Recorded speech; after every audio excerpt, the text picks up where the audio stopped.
ते पाक रहमान मिल के जिस वेले नौशो पाक पुगे ना ते पाक रहमान अपने मुर्शद कामल दी पुश्त वेख रहे ने ते जिस वेले थोड़ा जिहा दूर गया ना ते कोठे ते चढ़ के वेखण लग पिया जिस वेले और दूर गया ते पाक रहमान दी चीख निकली सज्जन टुर गया दूर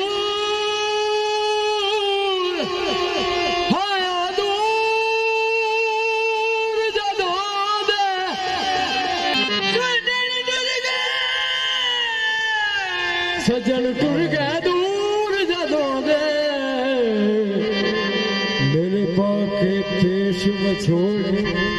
ना जा ना जा ना जा नौशा वेखी ते तरले हथ भी जोड़े उस जरा परवाह ना कीती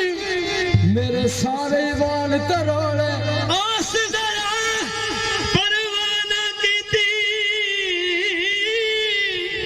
मेरे सारे मन तड़ोड़े आबद मिले ते आखी लाल शानू वे सानू अज भी तेरी लोड़े अखियां तरसने ते छम छम बरसने वे अखियां तरसने ते छम छम बरसने वे अखियां तरसने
वो प्यो ते मैं